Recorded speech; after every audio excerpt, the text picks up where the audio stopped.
Oke, baik. Bismillahirrahmanirrahim. Assalamualaikum warahmatullahi wabarakatuh.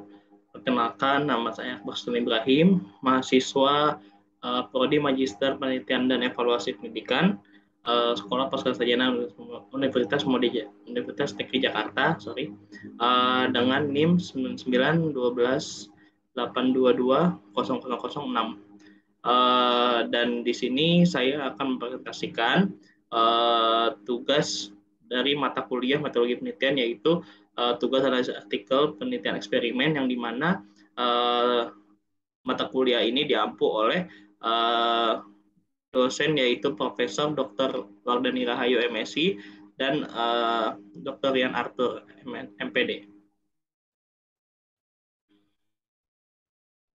Oke, selanjutnya di sini terlihat bahwasanya menurut Creswell, penelitian eksperimen adalah penelitian yang dimana bertujuan untuk menguji dampak dari suatu perlakuan atau intervensi pada suatu hasil, lalu mengendalikan semua faktor lain yang mungkin mempengaruhi hasil tersebut. Sebagai salah satu bentuk pengendalian, peneliti secara acak menetapkan individu dalam kelompok. Nah, ketika satu kelompok menilai perlakuan dan kelompok lain tidak, peneliti dapat mengisolasi apakah perlakuan tersebut dan bukan faktor lain yang mempengaruhi hasil. Nah, lalu berikut tadi kan adalah maksud dari eksperimen. Nah, lalu pada modern ini banyak sekali orang yang memakai penelitian dengan metode eksperimen, yang dimana saya akan menjabarkan ada beberapa artikel yang saya analisa, yaitu pertama, artikelnya adalah efektivitas metode Bahsul Masail dalam meningkatkan daya kritis dan partisipasi siswa pada pembelajaran fikih di madrasah aliyah. Lalu selanjutnya,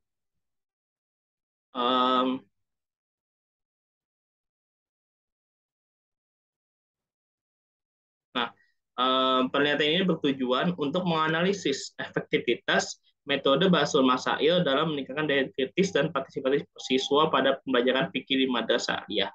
Nah, dalam metode penelitian ini, desain eksperimen yang digunakan adalah kuasi eksperimen dengan model non-equivalent pretest post-test control group. Nah, yang dimana sampel yang digunakan itu yaitu 36 siswa dari kelas 11 IPA dan 32 siswa kelas 11 IPS tahun ajaran 2018-2019. Sedangkan analisis data yang dari penelitian ini menggunakan analisis statistik deskriptif dan uji beda dua rata-rata yang pengujiannya menggunakan independent sample t-test.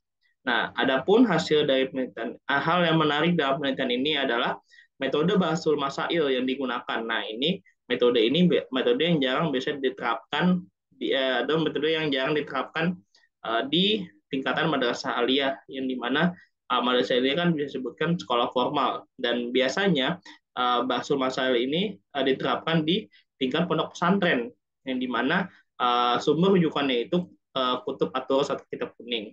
Lalu metode Bahsul Masail ini menarik karena diintegrasikan dengan metode problem based learning, yang dimana hal ini digunakan untuk meningkatkan daya berpikir siswa tingkat madrasah aliyah.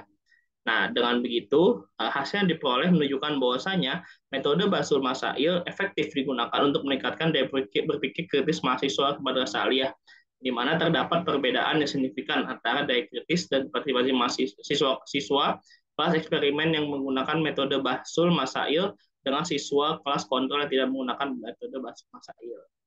Nah, lalu selanjutnya, artikel yang selanjutnya itu ada pengaruh model pembelajaran, Student Facilitator and Explaining, atau yang biasa disingkat SFAE, terhadap kemampuan membaca pemahaman mahasiswa program studi pendidikan bahasa dan sastra Indonesia STKIP PGRI Sumatera Barat. Nah, hal yang melatar belakangi penelitian ini adalah pentingnya kemampuan membaca pemahaman bagi mahasiswa keguruan sebagai calon pendidik. Nah, desain penelitian yang digunakan adalah kuasi eksperimen atau yang biasa disebut juga eksperimen semu. Lalu populasi dalam penelitian ini adalah mahasiswa program studi pendidikan Bahasa dan Sastra Indonesia angkatan 2016 sebanyak 220 orang, dengan sampel penelitian adalah sesi D sebanyak 35 orang. Nah, adapun hal yang menarik dalam penelitian ini adalah untuk mendapatkan hasil yang maksimal, penelitian ini dibagi ke dalam 3 pertemuan. Nah, di sini peneliti tidak hanya memberikan pretest atau dan post-test kepada sampel, tapi peneliti pun meninjau perkembangan mereka di tiap pertemuannya. Hal ini terlihat dari pertemuan pertama yang dimana masih terlihat pasif, mahasiswanya masih terlihat pasif, dan yang aktif ini hanya mahasiswa yang biasa terlibat dalam diskusi dalam kelas.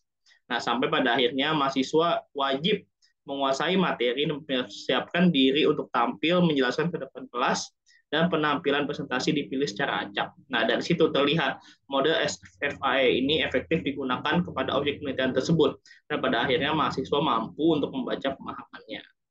Lalu yang artikel yang terakhir yang saya analisa yaitu adalah berjudul Textbooks Based on Local Wisdom to Improve Reading and Writing Skills of Elementary School Student. Nah, hal yang melatar belakangnya penelitian ini adalah banyak siswa SD yang masih kesulitan memahami isi karya sastra yang digunakan, dan secara otomatis mempengaruhi kemampuan membaca dan menulis mereka.